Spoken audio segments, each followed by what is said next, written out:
Anti-vaxxers is a growing epidemic consisting of parents who refuse to vaccinate their kid due to religious, personal, or philosophical reasons. The anti-vax movement affects all of us due to the fact that children are being exposed to diseases and are spreading them all around us. According to the American Association of Physicians, a retrospective cohort study published by the JAMA showed that a child who received the MMR vaccine is 35% less likely to contract the measles than a child with the non-medical excuse for that vaccine. So this particular image that I'm showing shows two different versions. A bunch of unvaccinated people, blue, a bunch of vaccinated people, green. This shows what happens when most of them are unvaccinated, and the red is basically those who are carrying the disease or are sick. A lot of them get sick. People with the vaccination, the red, shows that it only affects a couple who are unvaccinated. So this proves that vaccines are very, very effective in what they do to prevent these diseases. The problem is that more parents are not vaccinating their kids, leading to harmful effects. But to solve the problem, schools need to enforce stricter vaccination rules, and everyone would be a lot safer. Parents need to start vaccinating their children because they protect against deadly diseases that cause premature deaths. The main reason why parents don't vaccinate is because the underlying fear that vaccines do more harm than good. According to the National Center of Biotechnology, U.S. National Library of Medicine states that increasing number of parents are refusing immunizations for their children and seeking legally sanctioned exemptions instead of apparently fearing vaccines more than the underlying disease that they protect against. For example, one of the big reasons that we've all heard about that people don't vaccinate their kids is that it can cause autism. As stated by the Center of Disease Control and Prevention, studies have shown that there is no link between receiving vaccines and developing autism. So in this visual aid, this is California, 2000, 2010, 2013. This is an older image, but it's still relevant to this day. So this is the green, yellow, or lighter area are those who are vaccinating. And then as you see, it gets darker, and that's the more increasing unvaccinations that are happening.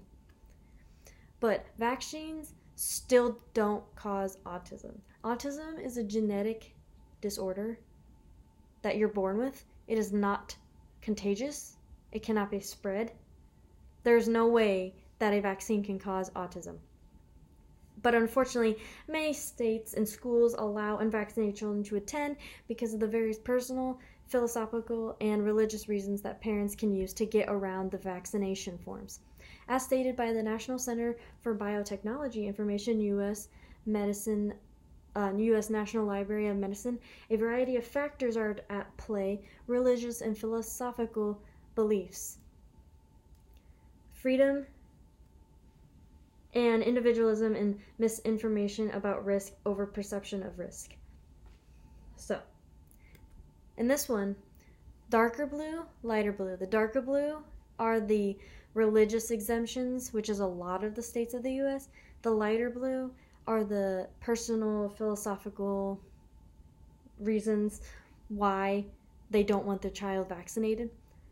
And this allows a lot of students to attend school without the required vaccines because parents make up these excuses.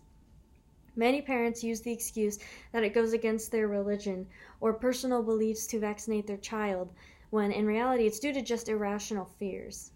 Schools are making it easy for parents to get by without vaccinating their children, which can lead to devastating results, but there is a solution.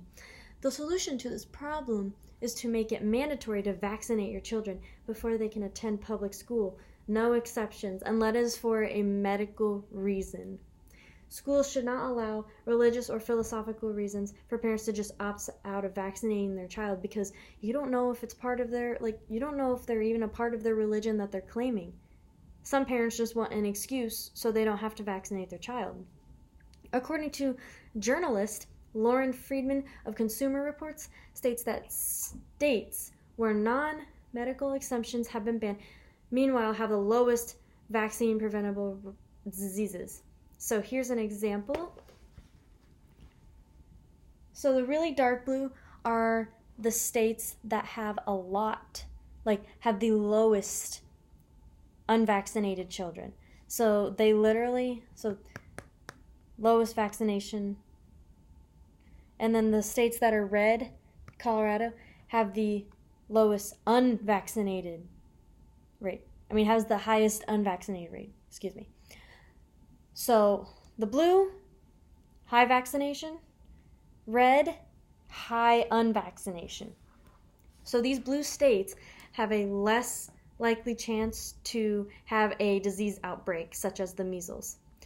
She also explains that having your child vaccinated not only protects them, but protects other younger children, such as infants, who haven't had all their rounds of vaccines. So you're letting this child who has the mumps walk around and spread the mumps, and you might accidentally give it to an infant who hasn't even had the chance to have all the measles, mumps, and rubella vaccinations, because there's 2 or 3 cycles, or not 100%. But what needs to happen is to prevent the unvaccinated children from attending schools. The government needs to pass a law requiring all schools to remove any non-medical reasons as to why they cannot vaccinate their children. So this particular visual aid, in her article, she talks about several states. These are called hotspot areas. These are the highest unvaccinated areas in the US. So right here, that's one of the highest areas where unvaccinated children are walking around. Now that I have explained the idea that it helps solve the problem, let's look at how much better the world would be. If everyone vaccinated their children, there would be less outbreaks of deadly diseases or even the eradication of illnesses. So, for example, there was a polio vaccine. The polio vaccine used to affect, polio itself used to affect thousands of kids, but the Center of Disease Control and Prevention states that thanks to the polio vaccine, the dedicated healthcare professionals and the parents who vaccinate their children on schedule, polio has been eliminated in this country for more than 30 years. And in this visual, you see that this is the highest polio rate, and this is back to 1950, 60, and then ever since then, it hasn't, there's hardly any, if any.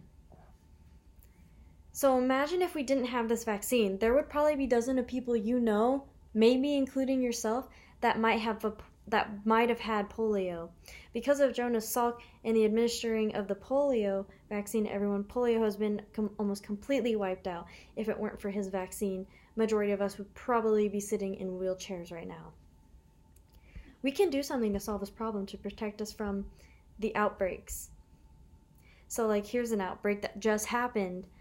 The measles outbreak that just happened this year is high because of the unvaccinated community. But in order to stop outbreaks from this happening, I would like to start a petition for all of you to sign and other peers to sign as well, so we can spread awareness to the issue. And I would also like your help to draft an essay that I can send to the United States government, convincing them to enforce this policy and make it to where you can't use a religious or you can't use a non-medical excuse to get out of vaccinating your child. The problem is that the increase of unvaccinated children, and to fix the problem is for schools to remove any non-medical reasons involving that. Then there wouldn't be outbreaks of these diseases. Vaccines have saved so many lives. Why would they exist if they did more harm than good?